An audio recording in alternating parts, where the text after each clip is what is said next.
Morning everyone. Today marks day 2 of the Hanoi trip and it's the 1st of December, which means that the poker series starts today. So the plan for the day is have breakfast, which of course is some pho, and make our way to the convention center to play the first event. We'll be playing down to the money today, so I'll be giving you updates throughout the day over how we're doing, and yeah, hopefully today marks the first cash of the series. So normally in Hanoi I would have taken a motorbike, but today it's raining, so couldn't risk getting the equipment wet, so I'm taking a car to the National Convention Center. So I just wanted to run you through the plan for the day, bit of strategy. So the first event is the Vietnam National Cup. We start 300 big blinds deep, but it is kind of a turbo. It's 30-minute levels. Sort of the adjustment we would make to that sort of structure is we got to push the action a bit more. You're going to be more hunting for spots rather than being a bit more patient waiting, because you got to just be building a stack constantly. We make it into the money today, so we play to the money. So during RCM we really want to have a lot of chips, be able to put a ton of pressure on people, because those are the stages where you can really accelerate your chip stack. So yeah, that's how we're going to be playing it. And plan B, if we somehow bust the Vietnam National Cup, I will be playing my first ever deuce to 7 single draw event.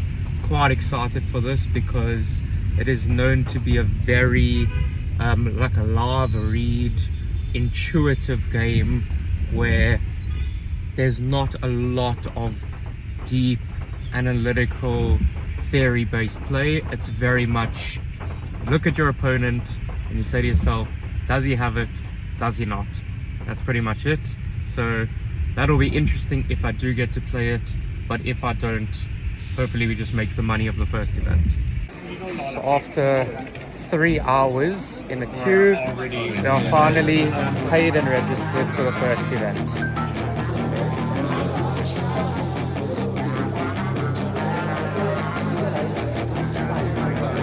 Yeah, she's got some nice long hair, and you know that she's a bad chick. All the boys stare, can't help it, it's a habit. Clothes that she wears, short skirt and a jacket. I just wanna get her all alone on a mattress. I just wanna have it, I just gotta have it. Rumors all around say her body is fantastic. All natural, not a piece of her is plastic. Head to her toes, yeah, they say that she's a latch. Yeah, the whispers all around say she has a reputation. Don't believe it till I see it, so I want a demonstration. And I've always learned it better with a hands-on education. So I need a private session if you get what I am saying. And they say that she's not easy, no, she's really complicated, but that only makes it better. And it's got me so fixated, and I'm not the type to wait around. I've never hesitated, but she's got me captivated. So the game, I'm gonna play it, yeah.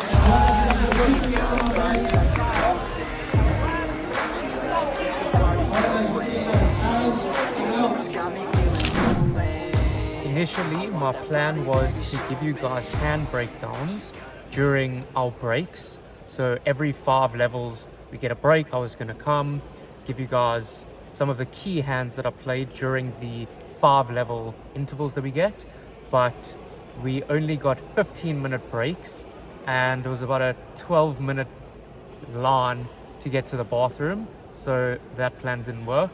So it is now the end of the day, and I have 5 key hands written down that were very impactful for the day, and I'm going to take you through them. The first hand, I open ace-5 of clubs to 1,000 in the low jack, or 55 bigs at 300, 500. The cutoff calls, and he seemed like a weak amateur just from the way he was like playing with his chips and the way he tossed in chips to call, and he made some like head movements which showed like discomfort. So I just had that read on him, as well as the big blind called.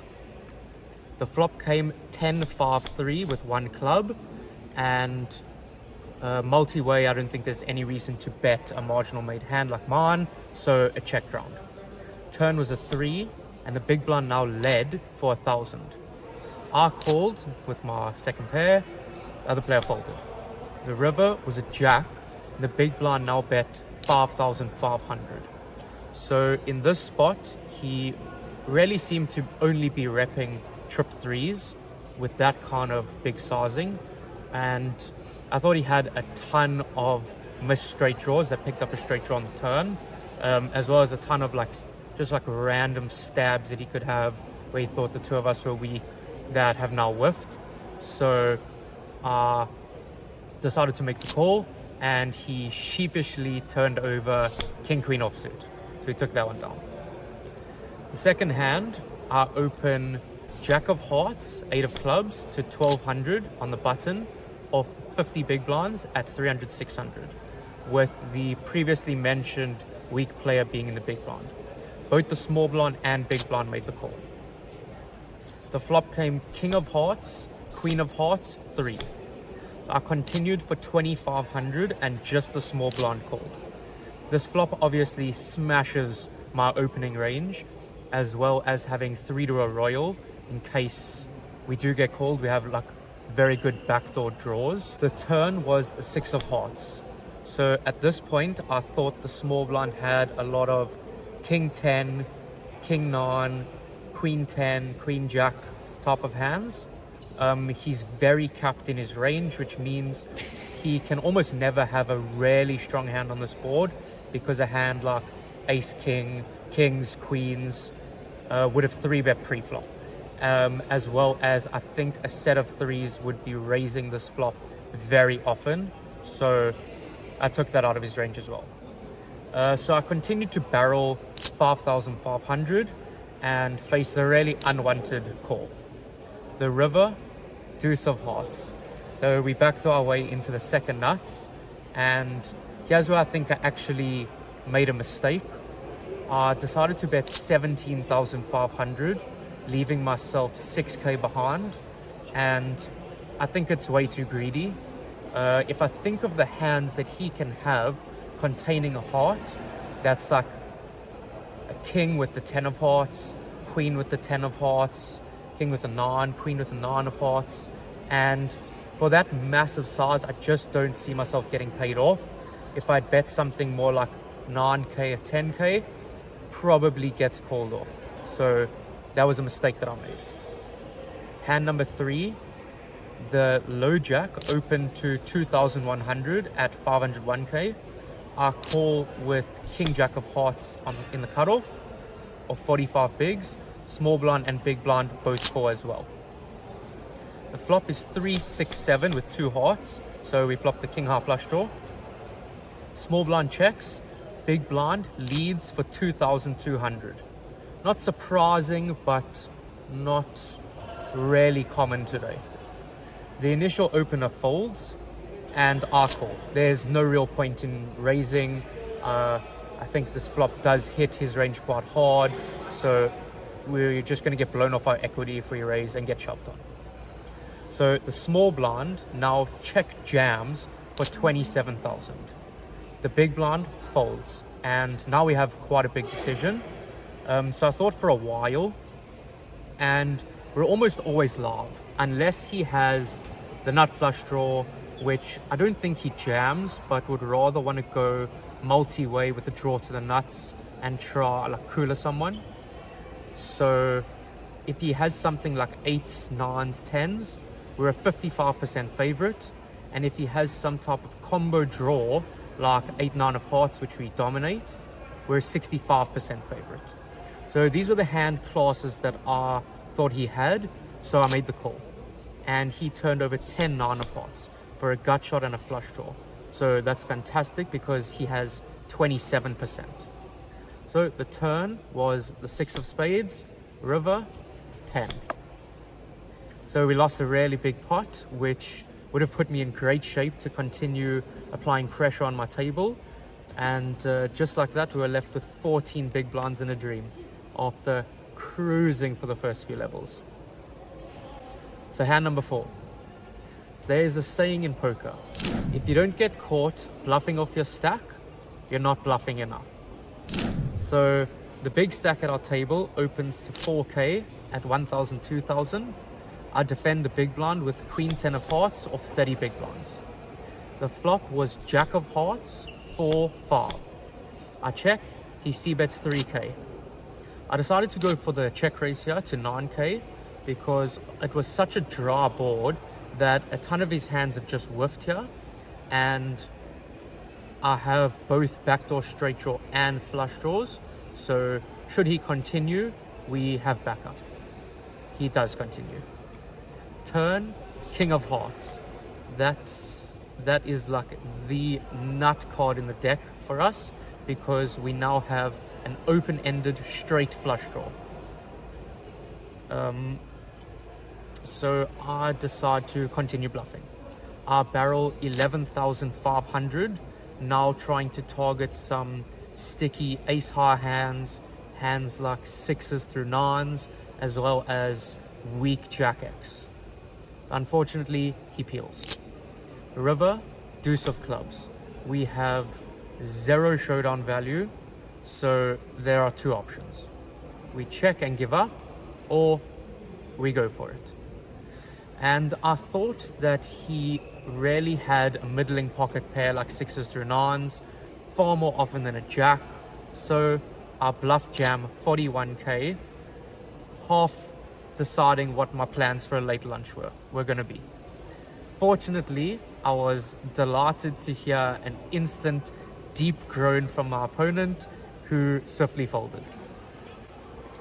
So the final hand number 5, just some background info. There was a dead stack in the big blind, meaning that there were a stack of chips, but no one sitting with them playing with the stack. So the blinds and antes were still getting taken from the stack, but no one was defending the big blind.